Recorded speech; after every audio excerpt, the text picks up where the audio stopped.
이제 6.3 지방선거가 30일 앞으로 다가왔는데요. 더불어민주당 후보들이 부적절한 말과 행동으로 각종 논란에 휘말리고 있습니다. 어제는 정청래 대표가 하정우 후보와 함께 부산 구포시장을 방문했는데요. 관련 영상 좀 함께 보시겠습니다. 몇 학년이에요? 2학년이에요. 여기 정우 오빠. 오빠 해보요. 오빠 해봐요. 엄마 있어, 엄마? 엄마 여기 있어요. 엄마 나 이모 나가자.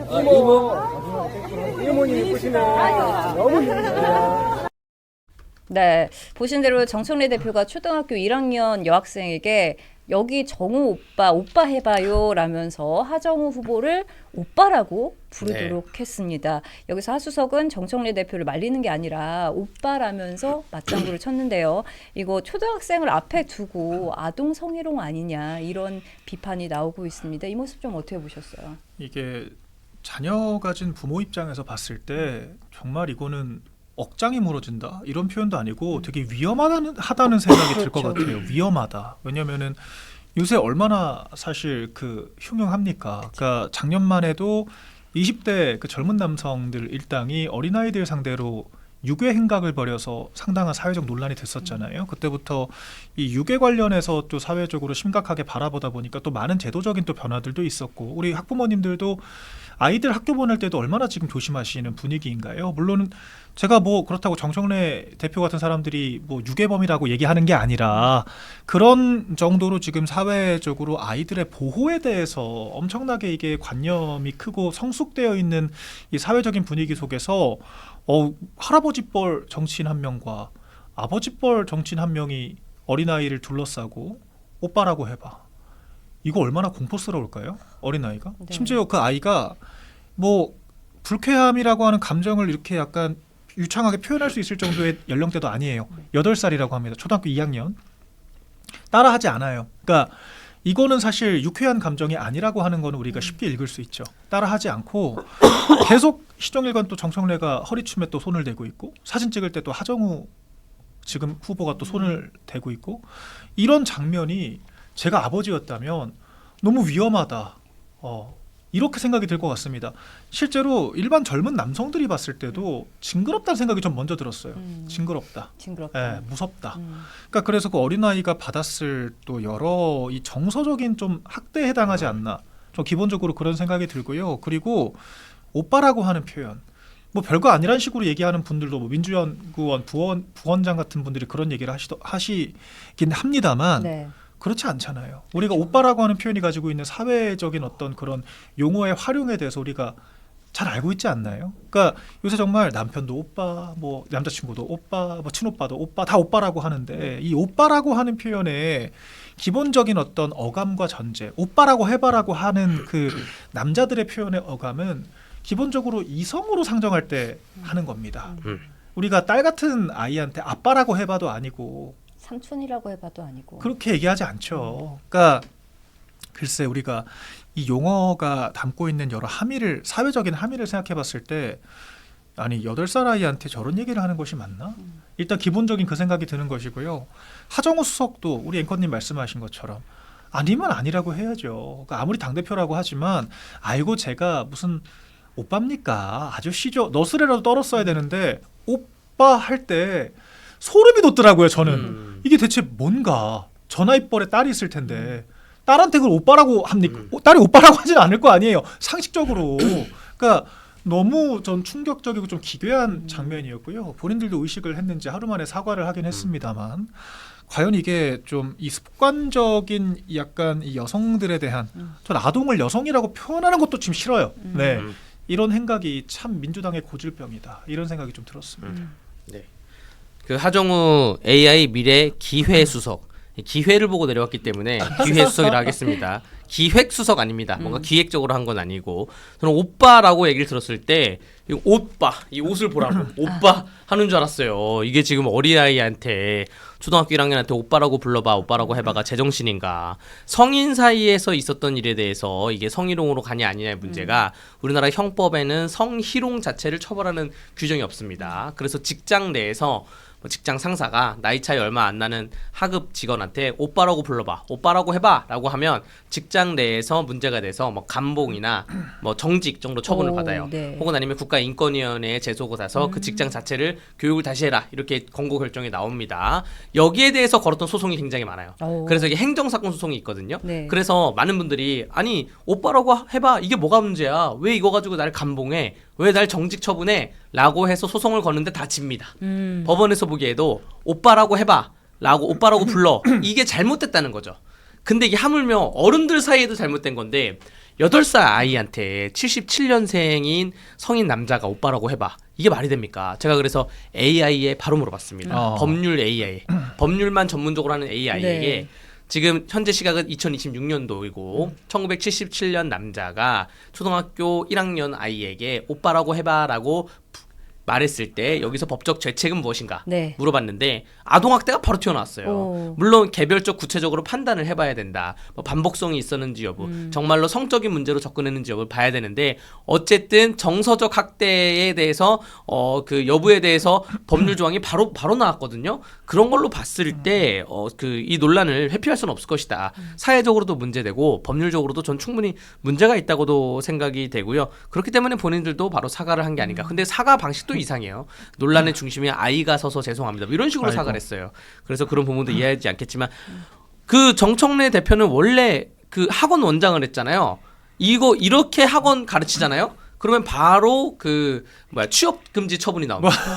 그 학원 문 열고 어린이집 못 다니고 이런 처분이 나와요. 오. 근데 정청래 대표 보니까 옛날에도 미성년자들한테 혹은 뭐 좀 어린 여성분들한테 오빠라고 불러봐라고 하면서 정청래 오빠야라고 하면서 선거 운동을 하는 그런 장면이 포착이 됐는데 네. 굉장히 정신 상태에 이제 문제가 좀 심각하다라는 말씀도 드리고 지금 싶습니다. 말씀해 주셨는데 그 관련 영상 잠시 보고 어. 한번 이야기를 더 나눠보도록 하겠습니다. 네. 하나, 둘, 셋. 억지로 하면 어떻게 자연스럽게 다시 아 그래? 아 괜찮아. 자 다시 좀 시작. 오빠 화이팅! 고마워요. 아유, 강제추행. 네. 손잡으면 강제추행입니다. 정말 네. 손을 꼭 잡고서 아유, 청래 오빠를 아이고. 네. 요구했는데 좀 어떻게 보셨어요? 그 방금 영상 보시면요, 그 오른쪽 여성분과 손을 꼭 잡고 있어요. 근데 지금 전날 처음 보고 이게 지지 호소를 하는 장면이거든요. 야, 하나, 둘, 손을 잡고 저 셋. 영상을 찍은 거예요. 지금 보시면 손을 너무 아우, 꽉 잡았어요. 근데 제가 뭐라 할 말이 없어요. 왜냐하면 감히 30대인 저도 유세를 하면서 20대면은 말이 20대지 저랑 한 10살 차이 날 수 있습니다. 저랑도 손잡을 생각을 하나요? 못해요. 이거 진짜 요새 젊은 사람들끼리는요, 이거 정말 추행으로 걸립니다. 모르는 여성 손을 붙잡고 영상을 찍는다? 상상을 초월하는 일이에요. 요즘의 어떤 사회적인 분위기론, 더군다나 그런 분위기 누가 만들었습니까? 좌파들이 강성 페미니즘 운동에 편승하면서 뭐만 하면은 다 성추행, 성희롱이라고 얘기하고, 그러니까 오죽하면 펜스룰이라고 하는 문화까지 남성들 사이에서 있었을 정도로 한때 그런 분위기에서 아버지뻘도 아니죠. 저희 아버지랑 비슷하세요. 정청래 네. 연배가. 그럼 이제 20대면은 정말 막내딸 격 진짜 네. 그런 여성 유권자들의 손을 저렇게 잡고 오빠라고 해봐. 정청래 오빠 화이팅 해봐. 이 얘기가 하는 게 저 영상의 지금 얘기예요. 심지어 끝나고 가면서는요, 저 왼편에 계신 여성분들 손도 꼭 잡고 갑니다. 이건 진짜 이거 습관적 나쁜 손이에요. 요새 이거 나쁜 손이라고 합니다. 그러니까 모르겠어요. 제가 너무 사회적인 통념에 벗어나는 지금 행동들을 너무 버젓이 해놓고, 저라면 제가 심지어 선거 사무원이라면 저런 장면이 보이면요, 돌발 상황이 발생했더라도 우리 후보를 위해서 영상 올리지 말라고 할 것 같은데, 지금 정청래 TV에 저 영상 올라가 있어요. 조회수 100만 넘었습니다. 그러니까 아무런 주변인들도 문제인식이 없다는 거예요. 하정우 후보와 마찬가지로, 오빠 하는 하정우 후보와 마찬가지로 여성 유권자들의 손을 꼭 잡고 오빠라고 해봐라고 하는 저 장면이, 저 기괴한 장면에 문제인식이 없다는 겁니다. 이거는 정말 법적으로 고소 들어가도 전 할 말이 없을 것 같거든요. 왜냐하면 저 강요예요. 앞에 유력 정치인이 카메라를 앞에 두고 나랑 대화를 하면 손을 잡는데 누가 강렬하게 저항을 할 수 있나요? 그렇죠. 못합니다. 못해요. 자기 의사를 보여줄 수가 없는 상황이라고요. 강압적인 상황이라고요. 그런 상황에서 오빠라고 해봐. 나 공무원이라서요. 저는 점점점. 그러니까 여성 한 분이 나 공무원이라서 화이팅까지는 좀 그렇다. 야, 여기 뭔 상관이냐고. 진짜 부모님 같은 마음으로 저렇게 하는 거면 아유 그래 공무원이면 괜히 문제 일으키면 안 되지. 해야 되는 게 맞지 않나요? 그렇죠. 그러니까 그냥 총체적인 난국이에요. 저 영상 보시면요. 1분짜리 영상인데 그래서 당혹스럽고요. 왜 민주당에서만 유독 이런 성 관련 구설들이 계속 벌어지나. 정말 통렬한 반성이 있어야 될 텐데 지금도 버젓이 당대표 하고 있다는 거고요. 저는 이번에 이 장면을 보면서 참 이게 이 민주당 진영의 저 고질병 정말 심각하다. 다시 한번 느꼈고 이거는 사과 다시 해야 됩니다. 저 아동에 대한 정서적인 학대에 대해 사과를 해야 돼요. 그리고 상처받았을 그 학부모에 대해서 더 명확하게 그 사과를 해야 될 것 같습니다. 명확한 사과가 필요하다 이렇게 말씀해 주셨습니다. 아까 손 꽉 잡은 손 뭐 어떻게 좀 보셨어요? 꼭 잡은 손은 저거는 강제추행이죠. 강제추행이다. 예, 동의를 명확히 받지 않은 상태에서 저 여성분이 싫어요! 막 할 수 없는 그런 분위기일 그렇죠. 거 아니에요. 뭔가 강압적인 분위기에서 손을 잡은 거는 강제추행이고요. 이른바 뭐 맘카페나 혹은 아니면 뭐 여성 커뮤니티 사이에서 이미 굉장히 많은 논란이 되고 있고 어떤 댓글에 보니까 한국판 앱스타인 아니냐. 지금 미국 앱스타인 문제로 인해서 뭐 트럼프가 앱스타인 때문에 전쟁 일으킨 거 아니냐라는 그러한 음모론까지 있을 정도인데 정청래 대표의 이제까지 저러한 여성 편력적인 행동이 한국판 앱스타인이다. 계속 반복될 것이다. 라고도 그 진보를 지지하는 여성 커뮤니티에서도 얘기가 나오고 있습니다. 아이고. 네. 여기에 대해서 더해서 이 정청래 대표 관련해서 과거 아들 성추행 논란까지 좀 다시 소환되고 있습니다. 지난 2017년 정청래 대표가요 아들의 성추행 사건과 관련해서 공개 사과를 한 적도 있는데요. 정말 이 정도 되면은 단순한 실언이 아니라 좀 반복된 인식 문제 아니냐 이런 지적이 나올 수밖에 없습니다. 좀 이거 어떻게 보셨어요? 그러니까 민주당에서 이런 문제가 지금 한두 번 생기는 게 아니니까 제가 드린 말씀이에요. 국민의힘이 이러니 저러니 해도 저런 사실 메가톤급 반사회적인 이슈가 잘 안 나오거든요. 없습니다 거의. 근데 이재명도 그렇잖아요. 그 후보 시절에 그 아들의 과거 성비위 관련 사건 심지어 약식 기소가 돼서 벌금형까지 확정이 됐죠. 그 연예인 모 씨, K 모 씨에 대해서 정말 입에 담을 수 없는 이야기 심지어 남성을 향해서도 여기서 그 논란에 젓가락 갈아 나온 거 아닙니까? 그러니까 정말 이 헛웃음이 나오는 말 같지도 않은 이런 사이버 언어 폭력 이런 것으로 지금 논란이 돼서 자녀 문제가 또 벌어졌었잖아요. 그러니까 이게 이 민주당 진영의 이 여러 가지 병폐들 특히 이게 얼마나 위선적입니까? 겉으로는 페미니즘을 한다. 여성 인권을 이야기를 한다. 뭐 여성에 대해서 뭐 약자들을 챙긴다. 여성가족부에 대해서 뭐 폐지한다니까 우리더러 극우라고 하면서 그렇게 맹렬하게 공격을 했는데 정작 가장 반여성적인 사회적인 문제를 불러일으키는 것은 잇따라 민주당 진영이지 않습니까? 피해 호소인이다 보다 말 같지도 않은 표현을 만들어낸 것도 민주당이었습니다. 이런 것들을 봤을 때 저 민주당이라고 하는 저 집단의 이 위선에 대해서 그러니까 일반화하고 싶지 않습니다만 너무도 반복되고 있는 이 일반화라고 볼 수밖에 일반적이라고 볼 수밖에 없는 이런 반사회적인 이런 현상에 대해서 우리가 어떻게 받아들여야 할까? 이미 유권자들께서도 다 판단을 하고 계실 것 같고요. 요새 이런 분위기 속에서도 2030 세대는 남녀 불문 국민의힘에 더 많은 지지세가 몰리고 있어요. 20, 30대에서 국민의힘 지지세가 일관되게 되게 높게 나옵니다. 이런 것들이 이런 민주당 86 세대들의 자기 모순에서 비롯된 것이 아닌가 곱씹어볼 필요가 있다라고 생각을 하고 민주당에서도 정말 이런 부분들에 대해서는 통렬한 반성이 필요하다 보여집니다. 네, 지금 댓글창에서 그에 비해 그 아들이네, 뭐 그 아버지의 그 아들이다 이런 댓글들 많이 달리고 있어요. 좀 어떻게 보셨어요? 뭐 저는 뭐 그 연좌제까지는 생각을 안 하겠습니다. 다만 그 추행에 대해서는 말로 하는 성희롱은 뭐 아직 형사법적으로 처벌하기는 애매하지만 추행에 대해서는 요즘에 사회 분위기가 술 마실 때 옆에 만약에 여성분들이 있으면 팔짱 끼고 술을 먹던가 만세 부르고 술을 먹던가 그러니까 남의 몸에 손을 대면 안 되는 그 인식이 남녀 관계뿐만 아니라 남 혹은 여 관계라 하더라도 남의 몸에 손을 대면 안 되는 그 인식이 있는데 저렇게 그 부자지간에 손을 댔다는 것에 대해서는 굉장히 씁쓸하다는 말씀을 드리고요. 이러한 성 관련된 문제는 최근 10년간 봤을 때 더불어민주당에서만 있었던 것 같아요. 장경태, 뭐 오거돈, 박원순, 안희정, 지금 정청래 더불어민주당에서만 있었던 것 같고 국민의힘에서는 성 관련된 문제가 수면 위로 올라온 게 제 기억에는 아직은 생각나는 게 없습니다. 만약에 있다고 하시면 댓글 달아주시면 제가 또 언급을 하겠고요. 이러한 문제가 왜 특정 정당, 특정 모임에만 있냐. 저는 개인의 행위가 정당에 귀속된다고 생각하진 않는데 이게 당 지도부가 이렇게 많이 문제가 발생하면 그거는 정당 내부 분위기가 어떠한 기류가 흘러가는 거 아닌가 이렇게도 생각이 듭니다. 네. 이 86세대 운동권 세대에게 굉장히 유명한 사건이 있죠. 새천년 NHK 룸살롱 사건이라고 네. 하는. 그러니까 이 86세대 이거는 사실 확인된 팩트예요. 새천년 NHK 정청래 대표도 관여가 되어 있는 것으로 알려져 있습니다. 근데 그렇게 해서 여러 이미 숱한 어떤 성적인 여러 구설에 휘말렸던 정치인들이 내 딸한테 오빠라고 불러봐 한다고 생각을 해보세요. 역지사지로 이게 문제가 아닙니까? 근데 지금 보니까 이름이 김광민이네요. 김광민 민주연구원 부원장. 이분께서는 우리가 머릿속에 음란마귀가 가득해서 오빠라고 하는 표현에 대해서 지금 과도하게 해석을 하고 있다. 평범한 호칭조차 남녀가 부르는 평범한 호칭조차 섹슈얼하게 들리는 거 아닙니까? 라고 적반하장 지금 얘기를 하는데 입장 바꿔서 생각을 해보세요. 젊은 시절 숱하게 룸살롱 출입하다가 사회적으로 구설을 일으켰던 이 운동권 집단 지금 그 수장으로 있는 이 민주당의 당대표가 자기 딸한테 본인의 초등학생 딸한테 오빠라고 불러봐. 이게 저는 정말 참 말문이 막히는 지금 상황이에요. 이 민주당의 인식이라고 하는 게 너무 충격적입니다. 이 새천년 NHK 사건 제가 한 30초 말씀드리겠습니다. 쇼츠 부탁드리고요. 왜냐하면 굉장히 중요한 사건인데 새천년 NHK 룸사롱 사건에 대해서 30대 이하 분들이 전혀 잘 모르고 계시더라고요.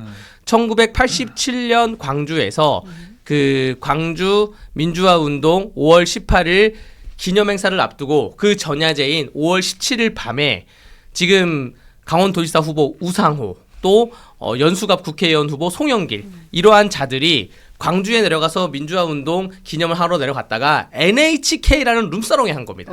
룸사롱에 가서 양쪽에 여자 끼고 술 마시고 막 난리가 난 거예요. 이게 왜 밝혀졌냐? 그때 임수경이라는 사람이 전 의원이죠. 임수경 전 의원이 선배들이 룸사롱에 있다는 소리를 듣고 그 자리에 갔어요. 가가지고 딱 보는 장면이 뭐 송영길 뭐 혹은 우상호 이런 사람들이 양쪽에 여자 끼고 막 술 먹고 민주화운동 기념식 전날에 하고 있다가 갑자기 우상호가 임수경한테 쌍욕을 합니다. 그 임수경이 쓸 글 원문이 돌아다니고 있어요. 네. 뭐라 그랬냐면 뭐 제가 지금 욕을 할 수가 없는데 정말 심한 욕을 해요. 여성한테. 네가 여기 왜 와 이러면서 욕을 하면 쫓아냅니다. 그래서 임수경이 그날 밤에 PC통신에 글을 올려요. 글을 올리면서 이 운동권 선배들이 지금 룸사롱에서 술을 먹고 있다. 나한테 우상호가 이렇게 쌍욕을 했다. 그래서 되게 유명해진 사건입니다. 근데 여기에 대해서 아직 많은 젊은 분들이 모르고 있는데 우리 박민영 대변인이 말씀하신 것처럼 그때부터 이 역사가 흘러온 게 아닌가. 그리고 그 사람들을 다 내쫓아야 되는데 아직도 송영길이 정치하고 아직도 우상호가 강원도지사 후보로 나오고 그러네요. 이게 정말 문제 있는 거 아닙니까? 네. 네. 지금 하태성님이 이렇게 개념이 없는 인간이 정치를 하면서 국민을 위해 나라를 운영한다는 사실이 너무 소름 돋는다. 네. 네, 이렇게 보내주셨고 또 보수 진영에서 그랬으면 시민단체가 다 들고 일어났을 거라는 댓글도 계속해서 나오고 있습니다. 어떻게 보세요? 네, 일단은 뭐 정청래 대표가 직접 거론되질 않았으니까 제가 좀 정정을 할게요. 네. 지금 변호사님 말씀하신 것처럼 아직도 그때 관련된 자들, 확인된 자들이 재보선에 국회의원으로 나가고 아직도 그런 자들이 관광단체장 되겠다고 나간다고 하는 민주당이라고 하는 정당에 있는 수장인 지금 수장으로 있는 정청래 대표가 이런 얘기한다는 것 자체가 굉장히 위선적이고 충격적이다. 그러니까 그걸 또 옹호하겠다고 지금 민주당의 부원장이 얘기하는 우리가 음란막이 들었다라고 얘기하는 게 본인들의 과거 업보를 생각을 못하는 거예요. 과거 업보를 생각을 못하는 것이고, 그러니까 지금 이런 자들이 지금 집권 세력이 돼서 정말 아나무인으로 지금 돌아다니는 거 아니겠습니까? 이렇게 해서 유권자들을 조롱하고 희롱하고, 그러니까 아동한테는 오빠라고 해봐라고 얘기하고, 쿠퍼 상인한테는 악수하고 면전에서 손털기는 하고 앉아 있고, 이러면서 지금 표 달라고 당선되겠다고 나온 거 아닙니까? 정말 참담한 대한민국의 현실이라고 생각을 하고요. 국민의힘이 저도 국민의힘 비판 많이 해요. 아무리 밉고 못났다지만. 저 정도 도덕성의 문제가 있지는 않다. 저렇게 약간 도덕적인 그리고 사회적인 기본적인 관념조차 없는 저런 아나무인의 태도를 보여주고 있지는 않다. 이 말씀을 단호하게 드릴 수 있겠습니다. 네, 하정우 수석 얘기도 이쯤에서 해볼게요. 지난주 상인들과 악수를 한 뒤 손을 탈탈 터는 장면도 굉장히 논란이 됐는데 이번에는 이렇게 또 오빠 옆에서 맞장구를 치는 장면까지 나오면서 굉장히 표심에 좀 영향이 있을 것 같거든요. 어떻게 네, 보십니까? 표심에 영향이 있죠. 아까 말씀드렸다시피 여성 커뮤니티에서 영향이 있고요. 하정우 수석 제가 지난번 이 매일신문 방송에서 슬램덩크의 강백호가 굉장히 키도 크고 덩치도 좋고 체력도 좋아서 농구 선수 스타팅 멤버로 바로 발탁이 됐는데 계속 경기에서 5반칙 퇴장된다. 그러니까 본인이 그 훈련이 안 돼 있는 거예요. 상대 선수를 만나는 훈련이. 그러니까 손 치고 머리 받고 하는 건데 지금 하정우 수석도 지금 벌써 몇 번째 논란입니까? 이 악수 논란도 그렇고 오빠 논란도 그렇고 벌써 2반칙이 보여진다고 말씀을 드리고요. 농구에서나 5반칙 퇴장이지 정치권에서는 1반칙, 2반칙이면 퇴장이에요. 한 3반칙 되면 퇴장이 됩니다. 저 악수 논란 이후에 사진 공개한 거 보니까 그 다음 악수는 뭐냐면 악수를 하고 고개를 푹 숙이고 있어요. 사람을 쳐다보지 않고 있어요. 아이고. 발만 보고 있어요. 그러니까 전혀 지금 훈련이 안 돼 있는 사람이기 때문에 주말 사이에 훈련을 더 받고 나오는 게 낫지 않을까 저는 그렇게 생각이 됩니다. 그러니까 이제 근데 하정우 후보를 보면요, 정말 정치인으로서 트레이닝이 전혀 안 됐다 이 생각이 좀 많이 들어요. 그러니까 지금 유권자들을 대하는 태도, 이게 악수 손털기만 문제가 아니라 손을 털면서 이미 시선이 옆을 바라보고 네. 있습니다. 악수를 할 때 우리가 악수하면서 눈을 마주치고 교감하는 이 모든 어떤 이 신체적인 어떤 언어를 보여주는 것이 바로 악수라고 하는 행위지 않습니까? 근데 악수하는 태도 자체가 이미 그냥 나한테 표놔주는 사람이라는 인식으로 저는 보여져요. 저런 인식이라고 하는 것이. 그리고 기자들 손잡을 때는 손 안 털잖아요. 그럼. 아동 옆구리에 손 올리고 나서 손 안 털지 않습니까? 상인들과 악수했을 때만 손 털잖아요. 손이 저리다고. 그러니까 말이 안 되는 변명을 하면서 정말 유권자들을 농락을 하고 있다라고 저는 생각을 하고요. 전혀 정치적인 학습에 앞서서 이거는 사회적인 학습이 안 된 거예요. 우리가 악수할 때 손털, 저는 면전에 대고 제가 정치 행위를 하지 않더라도 누구랑 악수를 하건 면전에 대고 손 터는 사람 처음 봤습니다. 사람 얼굴 앞에 있는데. 그러니까 이건 정말 전혀 사회적인 학습이 안 된 거예요. 정치까지 갈 것도 없이. 그리고 어린아이한테 저런 행위를 하는 거, 적어도 정말 상상을 초월하는 행위인 거죠. 그리고 하정우 수석의 이제 옛 영상들, 그리고 최근에 어떤 뭐 그 자신의 지지자들 모아놓고 연설을 한 건가 봐요. 연설하는 그런 장면들을 봤을 때는 전혀 이게 대중설득이라고 하는 정치의 언어를 구사하고 있지 못하다. 이런 생각이 듭니다. 그러니까 이건 정말 집권 여당이 국민들께 신뢰하는 거예요. 그러니까 전혀 국민들을 상대할 준비가 안 된 사람을 후보랍시고 지금 공천을 한 것이기 때문에 정말 이건 북갑 주민들에게 무례한 결정을 했다라고 저는 생각이 되고요. 이런 사람이 북갑에 어떤 애정을 가지고 당선됐다라고 했을 때 북갑에 헌신하고 기여를 하겠습니까? 그냥 말 그대로 배지 하나 필요해가지고 나왔다라고밖에 지금 볼 수가 없는 거죠. 저보다 북갑 주민들이 더 냉철하게 평가를 하고 있을 거라고 생각을 하고요. 저 북갑 주민들 저 자리에서 수십 년 동안 같은 자리 지켜오신 분들이에요. 그리고 북갑이 부산 중에서도 가장 지역 연고가 강하다고 평가를 받습니다. 그 말은 즉슨 그만큼 우리 사람이라고 하는 애착 형성이 중요하다라고 하는 건데 시작부터 저렇게 구설을 만들고 다녀서야 되겠습니까? 저는 당장 이번 주 나올 여론조사부터 반영될 거라고 생각을 하고요. 하정우 수석의 이런 떨어지는 추락하는 이런 지지세를 누가 받아먹냐? 당연히 우리 국민의 후보들이 받아먹겠죠. 여기서 많은 어떤 표심 변화가 있을 것이다라고 생각을 합니다. 네, 이제 이어서 정원호 서울시장 후보의 발언도 좀 짚어보도록 하겠습니다. 또 문제가 되고 있는 발언이 있는데 장사가 너무 안 된다라고 호소하는 남대문 시장 상인에게 정 후보가 관광객이 이렇게 많은데 왜 장사가 안 되냐? 컨설팅을 받아봐라. 품목을 바꾸면 대박이 날 것이다. 이렇게 이야기를 했어요. 이게 야권 측에서 시민을 가르치려는 태도 아니냐 이렇게 비판을 강하게 하고 있습니다. 그러니까 이제 보수층에서는 또 국민의힘층에서는 젊은 시절에 내가 장사도 해보고 사업도 해보고 돈도 벌어보고 어디에 속해 있어서 혹은 월급도 받아보고 저도 지금 저희 직원 월급 제가 다 걱정하고 있고요. 또 제가 있는 사무실 임대를 걱정하고 있거든요. 저 정원호 구청장 저런 분들이 전형적으로 운동권으로 들어왔다가 선거 테크 잘 타가지고 구청장 3선 된 분들이에요. 그러니까 본인이 사업을 해가지고 돈을 벌어봤습니까? 본인이 물건을 파는 그런 심정을 이해를 해봤어요? 내가 이 물건 오늘 못 팔면 우리 임대료 내야 되는데 직원 월급 줘야 되는데 이런 거 이해해봤겠습니까? 그러니까 저기서 아니 여기 사람 많은데 장사가 왜 안 돼요? 사람이 거기 왜 많겠어요? 본인이 선거운동 나왔으니까 사람이 많은 거죠. 저 시장이 365일 아침 점심 저녁으로 사람이 많겠습니까? 그런 와중에 20년 넘게 장사해 오신 분한테 왜 장사가 안 돼요? 왜 손님이 안 돼요? 컨설팅 받아봐요. 이건 곧 뭐냐면 당신이 무능력해서 장사 안 되는 거 아니에요? 이렇게 얘기하는 거 아닙니까? 정치인이 저게 할 말입니까? 만약에 정원호 구청장이 그 진보 좌파 운동권으로 뭐 보좌관하고 구청장 이런 좋은 태클을 안 타고 정말로 우리 그 일반 서민들의 삶처럼 이해를 했으면 저러면 절대 안 나옵니다. 지금 박민영 대변인하고 저도 이 징검다리 연휴 기간에 연휴 못 가고 방송하는 게 돈 벌려고 하는 거 아니에요? 오늘 이렇게 다 고생하는데 이러한 고생을 안 해본 분들이 저렇게 쉽게 말을 하는 거라고 저는 생각합니다. 이게 굉장히 모멸적으로 얘기를 해요. 그러니까 장사가 안 된다는데 왜 안 돼요? 라고 얘기를 하면서 관광객들이 이렇게 많은데 물건을 좀 바꿔보세요. 이 얘기를 하고 컨설팅 얘기를 하는 거잖아요. 근데 그게 네가 장사를 잘못하고 있잖아. 이 얘기거든요. 그러니까 전형적인 이거는 일반 유권자들, 국민에게 책임을 전가하는 방식이에요. 물론 개인에게도 문제가 있을 수 있죠. 근데 이건 우리가 지인들끼리, 친구들끼리, 연인끼리 조언을 할 때 하는 얘기인 것이지 지금 본인 정치인 아닙니까? 정치인이 뭐 하는 직업이죠? 나를 따르라. 내가 희망을 보여주겠다. 내가 문제를 해결해 주겠다. 그게 정치인 아닙니까? 그러라고 우리가 이 세금 들이고 시간 쓰고 나라에 우리가 기여를 하면서 의무를 다하면서 정치인들에게 권력이라고 하는 공간을 열어주는 거 아닙니까? 우리보다 힘이 센 사람이니까 해결해 줄 수 있는 사람이라고 생각을 하니까 우리가 민원을 넣고 하소연을 하고 호소하는 거 아닙니까? 이거 제가 말씀드려야 되는 거예요. 상식이잖아요.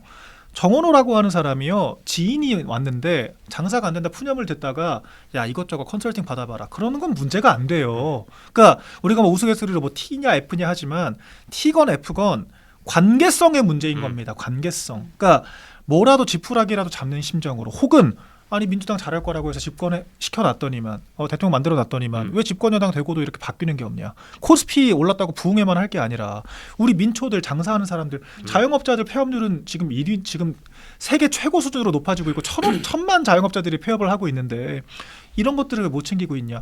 엄중하게 꾸짖으면은 그거를 가혹하게 받아들일 것이 아니라 그걸 냉정하게 들어야죠. 오히려 본인이 들어야죠. 그러니까 시민들의 꾸짖음을 들어야 되는 게 정치인인 것이고 문제 해결을 하는 게 정치인인 것인데 적반하장으로 너가 장사를 못하고 있네 라고 이야기를 하니까 그게 문제라는 겁니다. 근데 이게 무슨 뭐 냉정하고 객관적인 평가를 했다? 누가 그렇게 받아들입니까? 우리 친구끼리도요, 전달 방식이 야 사람 이렇게 많은 장사가 왜 안 돼? 그렇게 얘기하면요 손절당합니다. 그렇지 않나요? 아니 우리가 공감까진 바라지 않더라도 이거는 네 문제야, 네 문제. 이렇게 얘기를 하는 건데 누가 이걸 기분 좋게 봤습니까?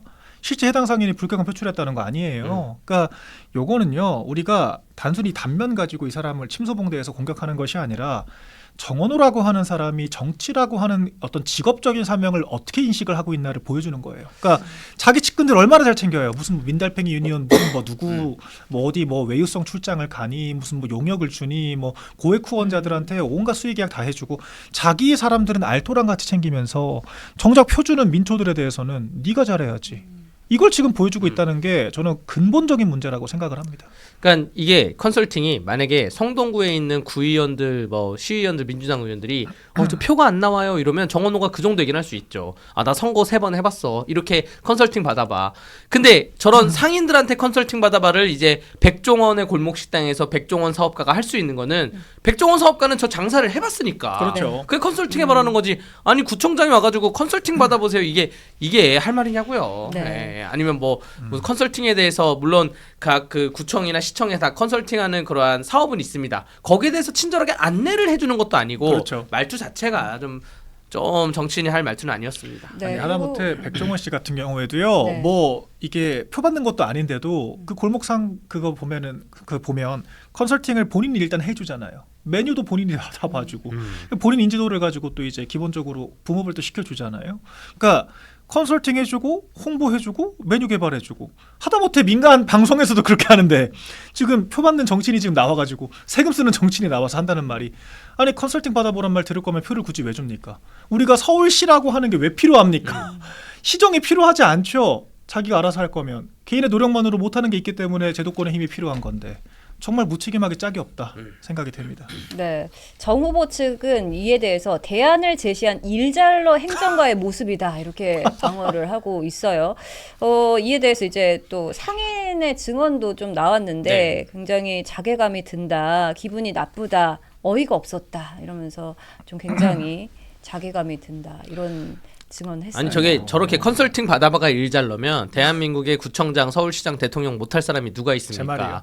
예를 들어서 방송 관계자가 와서 혹은 영화계 관계자가 와서 요즘 영화 사람들 영화를 안 봅니다. 아니 컨설팅 받아보세요. 아 요즘 뭐 자동차가 잘 안 팔립니다. 아니 컨설팅 받아보세요. 이게 무슨 일잘러입니까? 좀 어이가 없습니다. 네, 저 앞에 네. 화법이 더 문제예요. 그러니까 비유하자면 이런 거죠. 아까 우리 말씀하신 뭐 영화 이런 게 오면은요 잘 안 됩니다 하면은 일단 이거부터 왜 안 돼요?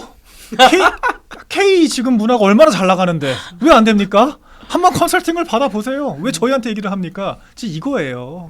이거라고요. 그러니까 제도권의 지원이 특히나 전통시장 골목상권 같은 경우에는 우리가 전통시장만을 위해서 뭐 대형마트 다 닫아버리는 게 능사가 아닙니다만 기본적으로 전통시장이라고 하는 것에 또 이제 생존이라고 하는 것은 또 제도권의 도움이 필요해요. 필요한 측면들이 있습니다. 그래서 아니 이런 얘기할 거면 애초에 전통시장 왜 갔어요?